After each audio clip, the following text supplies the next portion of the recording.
निंदा किए हैं। और ये असुर राक्षस जो हैं, श्रापित असुर, कुकर्म के द्वारा ऋषियों ने श्राप दे दिए।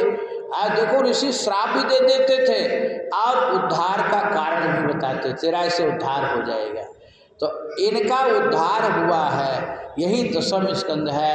और आज दोनों का उद्धार हुआ है। कल आपको भगवान का नामकरण होगा और बाल लीला सुनाएंगे। और आज वामन भगवान की थोड़ी चर्चा कर लेते हैं। आज वामन जयंती है, द्वादशी है ना।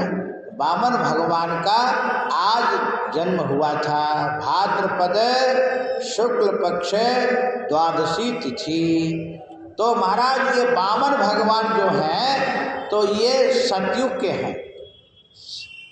सतयुग का अंत चल रहा था। देखो सतयुग में भगवान का 3 जन्म हुआ था, 3 अवतार।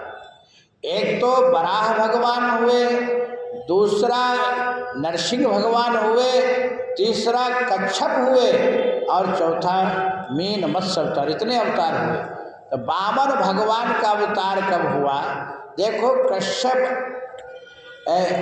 के 2 पत्नी थी कश्यप ऋषि के, एक दिति दूसरी अदिति।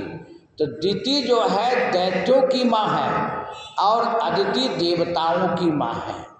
तो एक बार असुर इतना बोलबाला कर दिए, यहाँ तक शुक्राचार्य ने राजा बलि को अश्वमेध करा करके स्वर्ग का पद देना चाहे और राजा बलि बैठ ही गया और इंद्रादि देवताओं को पलायन कर दिया। ये बेचारे देवता मारे मारे फिरने लगे।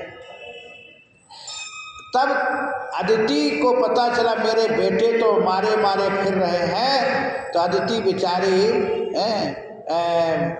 आकुल व्याकुल हो गई, चिंता में डूब गई। उसी समय कश्यप ऋषि तपस्या करके जब अपने कुटिया में आए तो देखे कि ये तो हमारी पत्नी बड़ी दुखी है। तो जब अदिति देखी कि मेरे पति देव आ गए तो बड़ा स्वागत सत्कार की, आसन दी और षोडशोपचार से पूजन की। तो कश्यप ऋषि देखे और कहे कि देवी क्या हो गया, तुम दुखी हो, तुम्हारा मन ठीक नहीं है, क्या बात है? कोई अतिथि देव आए हो उनका आदर सत्कार नहीं की हो, इसलिए देखो अतिथि देवो भव। अतिथि कोई आए तो उनका जरूर आदर सत्कार करना चाहिए। अतिथि वो है जो अपनी तिथि निश्चित करके ना आए, एकाएक आ जाए। देखो कोई आए अतिथि, उसको आप कुछ नहीं दिए, नाराज हो गए तो आपका पुण्य लेके चले जाएंगे वो और अपना पाप दे जाएंगे। कभी भी अतिथि का अनादर नहीं करना चाहिए। तो क्या आपने अनादर की अतिथि का? तो अदिति कही नहीं नहीं ऐसा कुछ नहीं। बोले फिर? बोले बस यही बात है कि मेरे बेटे मारे मारे फिर रहे हैं। कोई ऐसा आप बताइए मंत्र, कोई ऐसा बेटा दीजिए जो ये दैत्यों को मारे, मेरा बेटा कंटक राज्य करे। अब भगवान, अब कश्यप ऋषि बड़े अचंभे में पड़ गए। भाई ये राक्षस भी इतने के बेटे हैं, इनके 2 पत्नी हैं, अब करे तो करे क्या? कवने अवसर का भयो गयो नारी विश्वास है। पति एक है, पत्नी 2 है। एक पत्नी ऐसा, अब दिति भी पहले पुत्र मांगी थी, पुंसवन व्रत का उपदेश दिए थे, अब वो पुत्र हुआ लेकिन इंद्र ने आकर के और अपना काम कर गए। हमारा जो कथा भागवत विस्तार सुनाएंगे जब कभी होगा तो।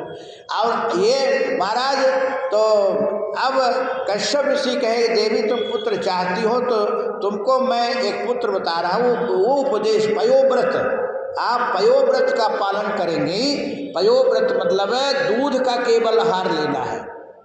और फाल्गुन प्रतिपदा से लेकर के फाल्गुन द्वादशी तक, तो समय आने पर तुम जैसा चाहती हो वैसा तुमको पुत्र मिलेगा।